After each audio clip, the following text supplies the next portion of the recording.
Welcome to 451, ladies and gentlemen. Good to have you here. We're talking Premier League, and guess who's back? It's the right man. Good the stuff, wrong man. Marcus. We're just out of practice. We're just out of practice. Yeah. Don't worry, we'll get it next time. Next time. We're doing Wigan, and it's about this time Roberto Martinez calls April and May Wigan time. In that But accent. is it maybe? But in a Black American accent. Yeah. But is it time? Is it Wigan's time to go down? Don't laugh. Sorry. Is it Wigan's time to go down? It's. I think it is. You're right. Okay. Did you see that last the Keystone Cops goal they gave away Against Swansea. Shocking. That behaviour. says to me, you know what? You can't make those mistakes. Yeah. I'm sorry, and they should know better, Marcus. They should. That was a game that they needed at the very least a point out of, and they should. Yeah. Oh my god! I mean, they probably should have won it. To be fair. They score goals. They do They're score. a team that's at the bottom. How but they frustrated score would you goals. be if you were a Wigan fan after that performance? The way they knock the ball around as well. You think this is a side who shouldn't be down there, or Well, shouldn't be, or certainly shouldn't You're down be. there because that's where you should be. You know, I don't know. You know, you look at Okay. Roberto Martinez, and we all talk about, oh my God, what a wonderful job. If their chairman was as trigger happy as most, he would have lost his job 3-4 years ago. You But think they leave him. You think he's And overrated, don't you? No, I don't think he's overrated. Okay. No, I think he's good, and Right, I'd love okay. to see him somewhere else, Marcus. But the fact is, he's doing a terrible job up until the last couple of months of the season. Yeah. They play okay football. They're playing good football, but up until that bit of the season, That's true. if they had a chairman that panicked, he'd have most probably lost his job before. Yeah. But they seem to get it right. They get it right at the right time of the season. I always fancy Or in them the at nick of time. Exactly. I always fancy them in and around this time of the season because they've got the experience of getting out of it. Whereas other teams who are in and around them, they're afraid of being in that position. Yeah. Wigan are not. They kind of embrace it. Then they beat those teams around them. And then, you know what I mean, the manager, they'd say, oh, this manager is amazing. How's he done it?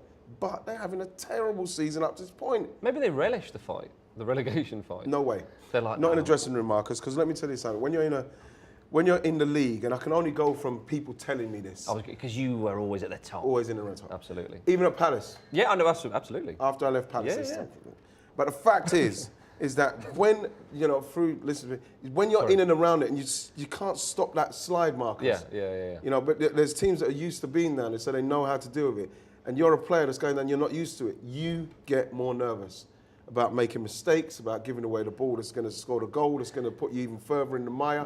You are more nervous than the players who are already down there who knows what it's like. So you think that when they go and play Arsenal Yeah. away, and then they've got Aston Villa Nothing to at lose home. when they play an Arsenal. But when they play Arsenal, do you think they will be full of nerves, or do you think they'll be like, right, and they'll try and step up? Wigan? Yeah. No, because the reason why they won't be full of nerves is because they've got the capability of beating Arsenal, which they've shown in previous years and Yeah. whatever. Plus, at this stage of the season, Arsenal, who need to win, Yeah. and we saw them the other day against QPR, 20 seconds they scored and it was only 1-0. They should have hammered and finished them off, really put down a marker. Wigan will have seen that and know that Arsenal themselves are a bit nervous about trying to get in the Champions League. That's right. So Wigan can still maintain that kind of mentality that we have got to win this. It's like playing a team in and around us. And Arsenal have got to win because we've seen what Chelsea and Tottenham are going to be doing as well. So it's one of those where the Wigan players have got nothing to lose, but they've got that same mentality. Yeah. Where they're going for Arsenal, where the Arsenal players have to win. There's more pressure on Arsenal. Are Wigan going to get out of it?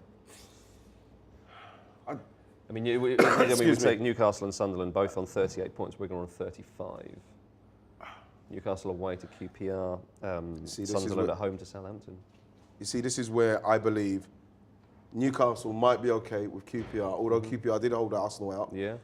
And Newcastle are on a slide. But I'm not sure. It's a tricky if one to Sunderland- call. I'm not sure if Sunderland can beat Southampton unless it's the Southampton that turned up against West Bromwich Albion the other week. You know, We're going to go down, yes or no? Maybe. I like Roberto Martinez. I'll give you a maybe. No, I don't want to do maybes. I'm going to do yes or no. And you know what? I'm going to say we're going to stay up. Yeah, I'm going to say that as well. You're going to say that? Yeah. You just wanted me to say it first? I just want to be with you, man. Nah, just come. Just come with me, man. We're going to stay up. We're going to stay up. Nothing to worry about. Wigan, staying up. Enjoy the cup final. Staying up. Last week we spoke about Newcastle teetering on the edge of the relegation zone. This week we're going to turn the spotlight on Norwich City, who are not safe. They're not safe, Ian. We thought they That were was a couple of months ago. Yeah, there was a time through. There was a time. What's that time? Was it? When's the time? What? It was. Let me just have a October? little look-see here. October, December. October, December. That 22 of their 38 league points came in just 10 games between October and December. At the time, they were thinking Newton was great, weren't they? Yeah. So he's got something. And now, I mean, last weekend they were chanting, "You don't know what you're doing." Exactly. To the poor guy. So in respect, because you mentioned goals. Yes. Kamara. Yeah. Like now, he's left out Grant Holt, who done really well last season. He's not done it too much this Well, season. he's not done this season, but they brought this guy in and he's not quite scored the goals. They haven't scored the goals. And we was talking about Wigan, and at least they can score goals. Norwich don't seem to be able to score goals. And they just seem to be in free fall. I don't know what it is. Yeah. You know what I mean? I thought they were safe. Like you said a few months ago. But, I think the Norwich fans thought they'd have been all right, but that's what the Premier League is. Exactly. Maybe it was that thinking that they switched off. They thought that they were safe. Yeah, but when you consider the run they had from October to December and the points they accrued, why wouldn't you be confident thinking that you're doing all right? But perhaps they've switched off. I mean, it's crucial to mention their last two games. They've got West Bromwich Albion at home. That is must win because they're away at City on the last day. Yeah. Now you can argue that City, you obviously got the cup final. They've got guaranteed second place, I think, or certainly I think Champions they'll League football. definitely win the cup final. They've got a big enough squad. Well, we'll talk about the cup deal with final in a later section, but you wouldn't imagine Norwich would win at Manchester City, no matter what the state of the players in the City players' minds. So when you consider that City are they're almost like, I don't know, they're just getting to the end of it now. So you think that's a winnable game for Norwich? Away at Manchester City. I don't think it's a winnable. I don't think they'll win the game, but like things happen. Yes. You know what I mean? I remember, like I say, watching Man City and QPR last season, and we're thinking, oh my gosh, Man United are going to win the Premiership because QPR have gone away to Man City, who were playing a lot better than they are this season, and they were beating them up until extra time. So anything can happen. You say that, saying that though, for me, they have to beat West Brom, and West Brom, just a dangerous team. It's an enormous game. I mean, we've said that we think Wigan will be safe, and we think they'll get out of it. Yeah. So that really leaves us to who do you think is going to go down? Is it going to be Norwich? Newcastle and Sunderland are obviously the other ones in there on similar points. Who have Newcastle got? Newcastle have got QPR away, and then Arsenal. See, at now home. I think that they can beat QPR. And what about Sunderland? They're at home to Southampton. See, that's a tough one. And then away to Spurs. They might be able to get a point out of that. I feel, because Newcastle have got QPR, and I think QPR are just, obviously they're doomed. It depends with Newcastle. I believe it will be one of those teams, don't I? Have I got? Do you want me to say, or no? You say this, because I said. I think Newcastle are going to go down. Oh my gosh! Yeah, I think they'll panic against QPR, and I don't think they'll win, and I think they will lose to Arsenal. I think Norwich will. I think Norwich will beat West Brom at home, and we've already said that Wigan we think they're going to get out of it. And I think Di Canio and co will beat. I think they'll get a result in the last couple of games. Oh no! Yeah. Norwich are going. I'm going to go with Norwich, man. Oh yeah. I think Norwich are going to go. Sorry, Chrissy Hewton, my brother. I think they're going to go. I just feel that I don't think they can. I don't think they're going to beat West Brom. Right. And I don't think they're going to beat Man City. Well, there you go. So they're going to need someone to slip up. God, where did that come from? This is getting tough. Wow. Let's talk Theo Walcott. Let's talk Theo Walcott. Yeah. He's wanting to play down the middle. I like him a lot.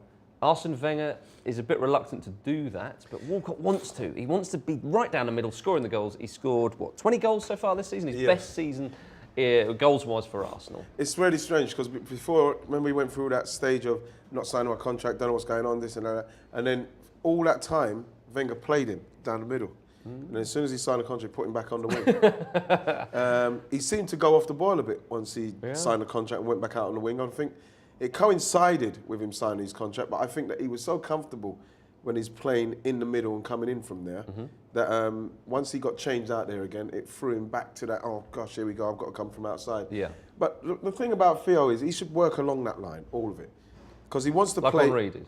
Yeah, because he wants to play, obviously, with someone up there. Whether it's Podolski or Giroud, I'm not sure, but Theo, with his pace, coming in from those areas is going to be dangerous. Right. His problem I've found, because I've been a big fan of him starting in the middle, but I don't think he's got the movement. He hasn't been taught the movement, how to go towards the ball and spin round and do all that centre forward play that you have to do. And his link-up play has to be a lot better with his slight frame.